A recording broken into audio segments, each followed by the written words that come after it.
All right, let's talk about your free agency day one winners with the czar of the playbook. You know him from CBS Sports. He's Emory Hunt, football game plan. My man does it all. What's going on, man? Nice hotel room there. Moving on up, huh? Hey man, listen, when you get to talk ball, great things start to happen There to we you, go. and you end up in great hotels like this There we go. Yes, God. Let's get right one. into this thing. All right, bro. We're not even 24 hours yet into the legal tampering period. Let's start it off as the entire NFL. Which teams would you say are your free agency winners so far?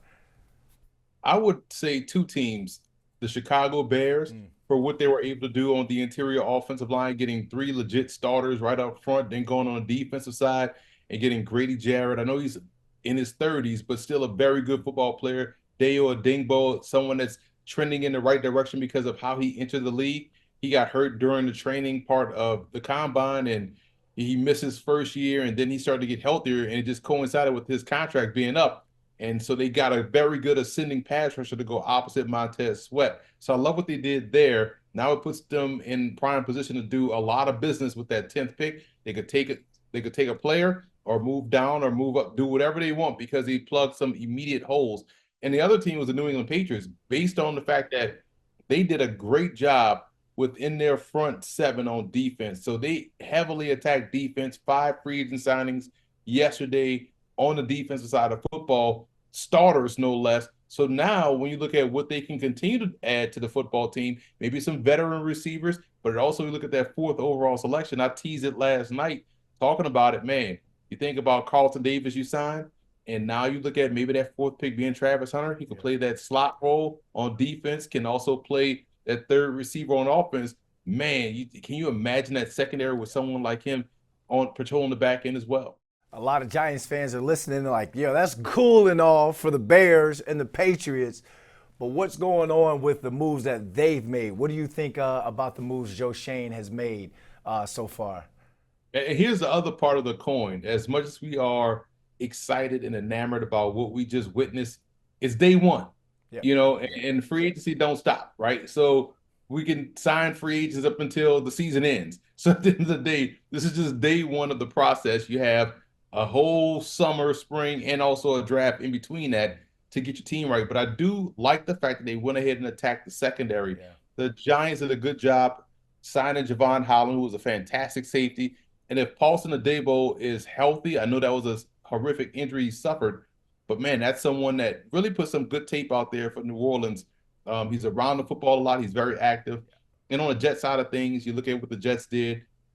Justin Fields to me is someone that can really help this football team out based on how it's constructed now. And they have, as we talked about, more days and the draft to continue to stockpile weapons around a young Justin Fields. Well, you mentioned Justin Fields. I guess this one's a two-part question. One, are you surprised that the Giants didn't grab a vet quarterback day one just to kind of solidify that quarterback room until the draft? And two, you think Justin Fields is going to be the QB1 of the future for this team?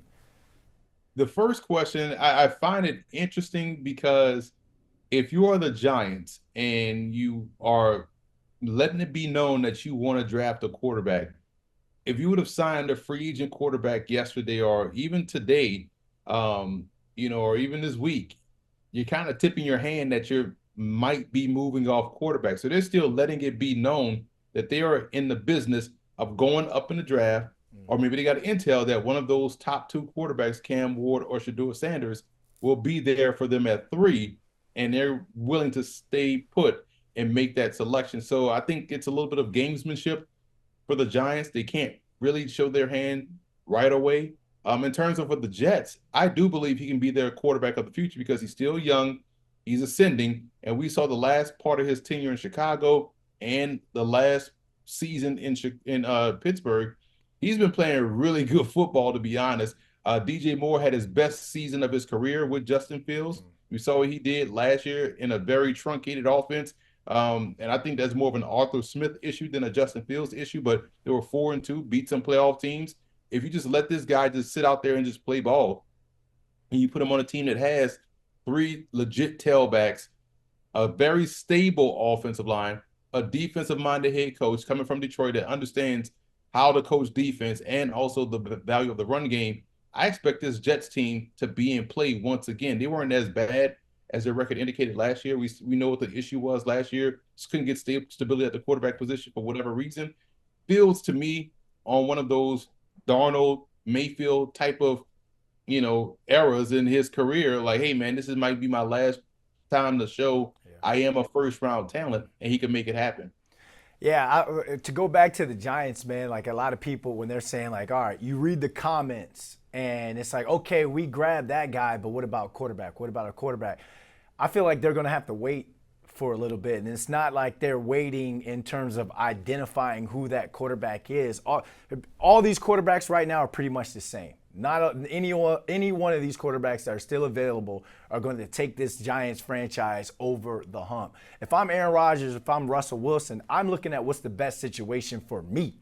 Where can I play? Because if I'm going to a team with a top 3 pick, as soon as that quarterback looks like he's any kinds of ready to get out there and play, I now get benched, and I don't want that to happen if I'm a 41-year-old Aaron Rodgers.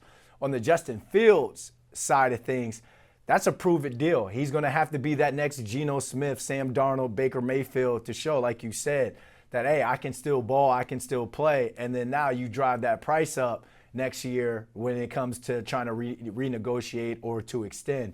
So with all that said, who would you say had the better first 24 hours, the Jets or the Giants? I would probably say the Jets because they got a quarterback, right? Because they got a guy that we recognize as young, that's ascending. Even if the Giants would have signed Russell Wilson or Aaron Rodgers, you probably still wouldn't have felt comfortable about that signing. You feel kind of excited about the Jets signing Justin Fields because of all those factors that we talked about. And the other thing is this is a guy that has proved that, hey man, if you give me a chance, I can play at least stable football to help keep you in the game. And we know the Jets with that run game, with the way they can coach defense now with Aaron Glenn, and with the way he already has familiarity with Garrett Wilson, whom he played with in college. So there's a lot of things trending up. And we know this for Justin Fields. If he plays well and they see him playing well, this contract that we're talking about is probably going to be a new one by like week 7. So at the end of the day, you're right. It's a prove-it deal, but I like his chances based on what we see. And it's funny because if I go back to my tweets, and the tweets are there, I never delete, the receipts are there. When it was the Zach Wilson draft and the Fields draft, I was like, Fields makes more sense in New York because he's mentally tough and he's mentally capable of handling the New York media and New York pressure more so than Zach Wilson. And lo and behold, here he full circle, Fields ends up in New York. And quite as kept, Zach Wilson signs in Miami. Who quietly had a very good offseason with the Broncos.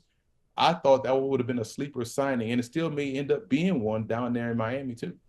All right, well, you're tooting your own horn right there for your tweets. I mean, that's why they put you up in the penthouse in the motels, man. Exactly. I'm on the top. I'm on the 6th floor. You know what I'm saying? Come see me. Hey, appreciate you hopping on with this, man.